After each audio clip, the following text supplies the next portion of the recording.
নমস্কার দর্শক বন্ধু, হেলথ ইম্প্যাক্ট বাংলার এই পর্বে আপনাদের স্বাগত জানাচ্ছি। অনেক সময় আপনি হয়তো আল্ট্রাসাউন্ড করলেন, তখন গিয়ে দেখলেন আপনার কিডনিতে সিস্ট ধরা পড়েছে। তাহলে এই সিস্ট কি বিপজ্জনক? সব সিস্টের কি চিকিৎসা প্রয়োজন হয়?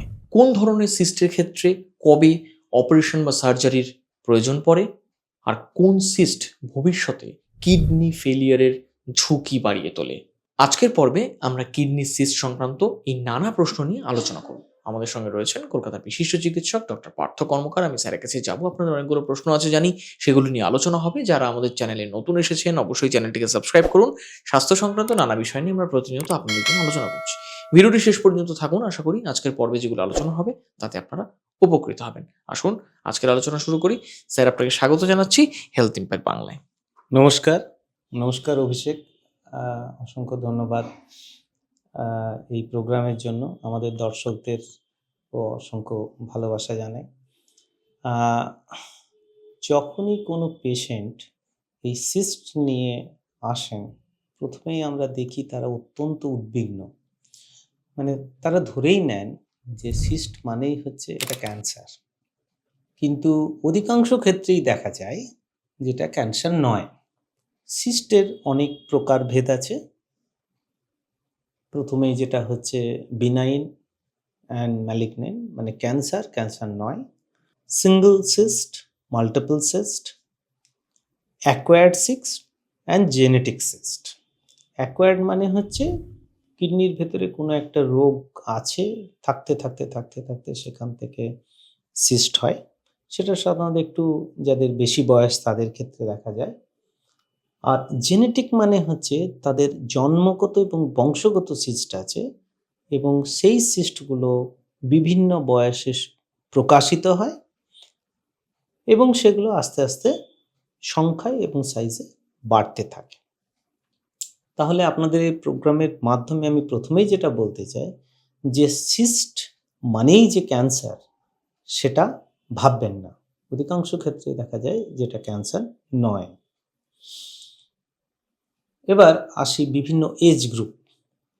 ধরুন একটা ছোট বাচ্চা, সেটা হতে পারে 10 বছর বয়স বা 20 বছর বয়স, তাদের যে যদি কিডনিতে সিস্ট থেকে থাকে তাহলে সাধারণত সেটা জেনেটিক ডিসঅর্ডার থেকে হয়ে থাকে।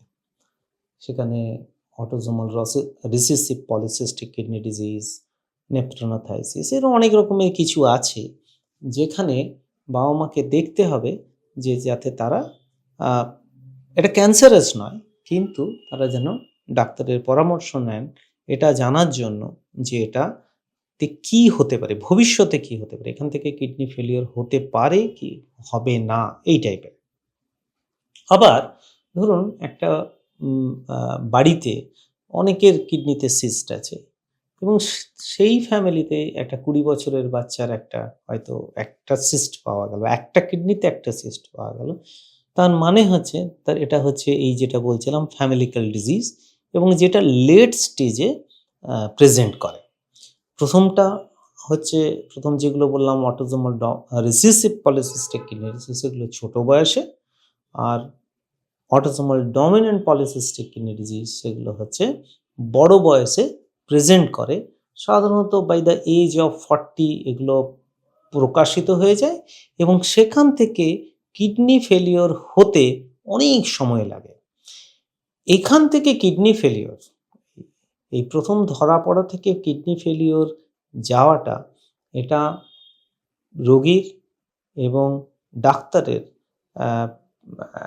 হাতে, আমি বলবো সব ক্ষেত্রে নয় কিন্তু অনেকটাই ক্ষেত্রে। কারণ এই autosomal dominant polycystic kidney disease থেকে রেনাল ফেলিওর খুব তাড়াতাড়ি হয়ে যাওয়া সেটা সাধারণত হয় না।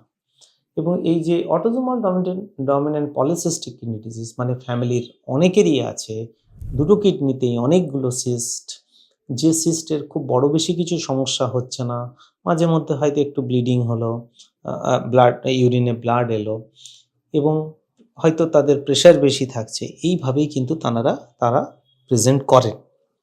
এবং এটা খুব ইম্পর্টেন্ট যে একটা জেনারেশনে হয়তো he present at the age of 60, কিন্তু তার নেক্সট জেনারেশনে হয়তো সেটা প্রেজেন্টস অ্যাট 50-40 আস্তে আস্তে আস্তে না এজ অফ প্রেজেন্টেশনটা কমতে থাকে।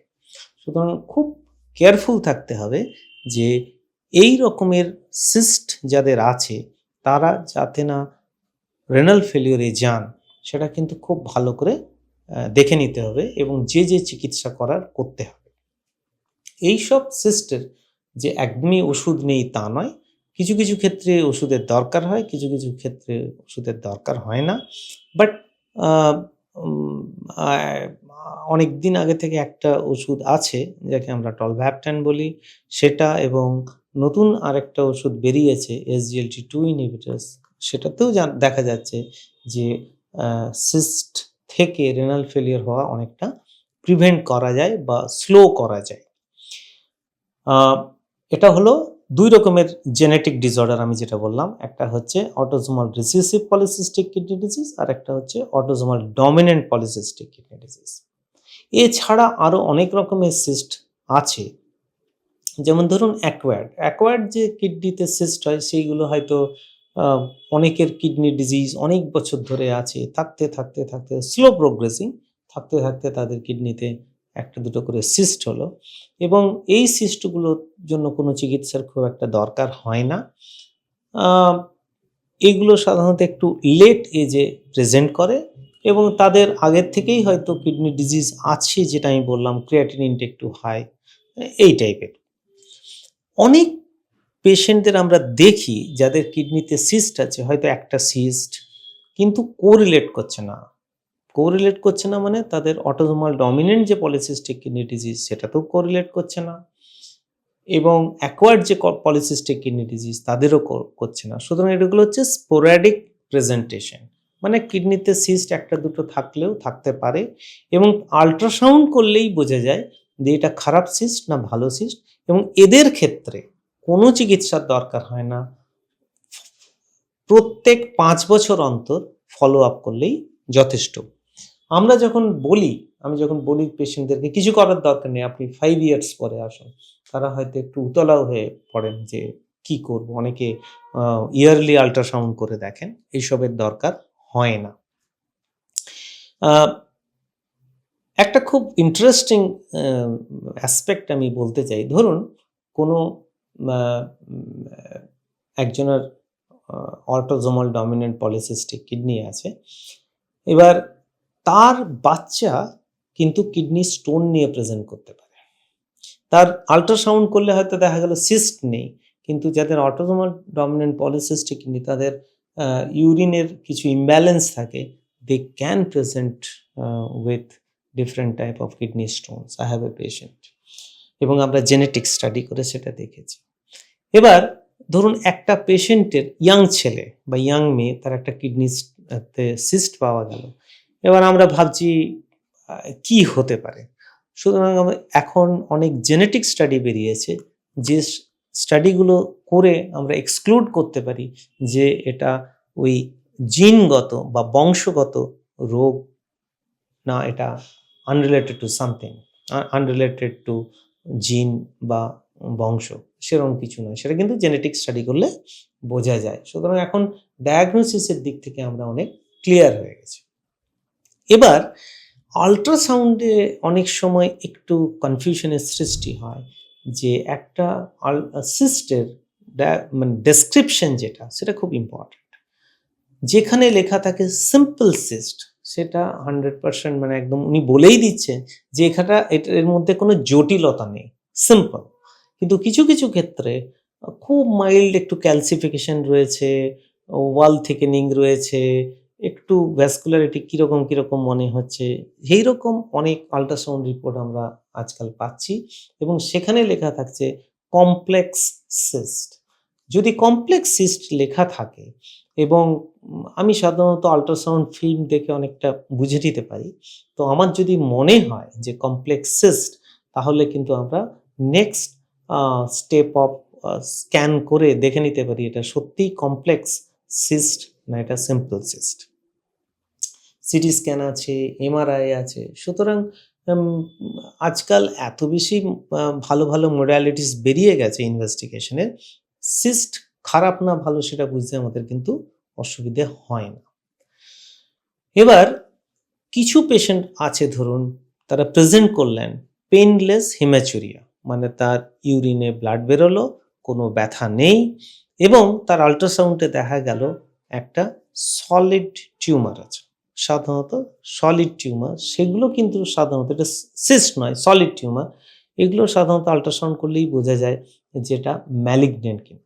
তো এই যে ম্যালিগনেন্ট টিউমার, এটা কিন্তু খুব যে আনকমন তা নয়, এবং আহ, অনেক সময় আল্ট্রাসাউন্ড করে ইনসিডেন্টালি আমরা দেখি এগুলো, এবং এদের সময় সুযোগ করে খুব তাড়াতাড়ি করে, মানে সঠিক সময়ে যদি ট্রিটমেন্ট করা হয়, তাহলে কিন্তু পেশেন্টরা অত্যন্ত ভালো থাকেন, মানে খুব ভালো থাকেন, অলমোস্ট লাইক কিওর। কিছু কিছু ক্ষেত্রে একটা কনফিউশন থেকে যায় আল্ট্রাসাউন্ডে, যেটা সিস্ট, সলিড টিউমার নয়, সিস্ট, কিন্তু তার মধ্যে যে ডেসক্রিপশন সেটা হয়তো ম্যালিগনেন্ট। সেক্ষেত্রে কিন্তু খুব কেয়ারফুলি তাড়াতাড়ি করে ডাক্তারের পরামর্শ নিয়ে দেখে নিতে হবে স্ক্যান করে যে এটা বিনাইন না ম্যালিগনেন্ট। যদি সার্জিক্যাল ইন্টারভেনশনের দরকার থাকে, তাহলে আমি আমার কলিগদের কাছে রেফার করি। আহ, অনেক সময় কিডনিটা কেটে বাদ দিতে হয়। এখন অনেক ভালো ভালো মানে টেকনোলজিতে অনেক সময় আমরা পুরো কিডনিটা কেটে বাদ দিই না, কিছুটা কিডনি কেটে বাদ দিই, এবং সম্ভব হলে শুধুমাত্র টিউমারটা কেটে বাদ দেওয়া হয়। সুতরাং খুব ভালো ট্রিটমেন্ট এসে গেছে, খুব বেশি চিন্তা করার দরকার হয় না। সো টু কনক্লুড, সিস্ট অধিকাংশ ক্ষেত্রেই ক্ষতিকর নয়, কিন্তু দেখতে হবে কোন সিস্ট কোন প্রকারের। প্রথমেই ভালো করে ইনভেস্টিগেশন করে দেখে নেওয়া উচিত, এবং সেখান থেকে যাতে রেনাল ফেলিওর না হয় সেই ব্যবস্থা রোগী, তার বাড়ির লোক এবং ডাক্তারবাবুদের নিতে হবে। এর মধ্যে থেকে যদি দেখা যায় যে কোনো সিস্ট ক্যান্সারের হওয়ার সম্ভাবনা আছে, তাহলে ইমিডিয়েট সার্জিক্যাল ইন্টারভেনশন, ইউরোলজিস্টের ওপিনিয়ন নিয়ে সেটা ট্রিটমেন্ট করাটাই বাঞ্ছনীয়। স্যার, সিস্ট অনেক ক্ষেত্রে ফেটে যেতে পারে, র্যাপচার্ড সিস্ট, সেক্ষেত্রে কি ধরনের জটিল পরিস্থিতি তৈরি হতে পারে, আর সেটা কখন হয়? সিস্ট সাধারণত মানে খুব ছোট ছোট সাইজের হতে পারে, বা ইন ইন ইন মিলিমিটার্স হতে পারে, হয়তো কয়েক সেন্টিমিটার হতে পারে, খুব রেয়ারলি বড় সিস্ট হতে পারে। প্যারাপেলভিক সিস্টগুলো অনেক সময় বড় হয়।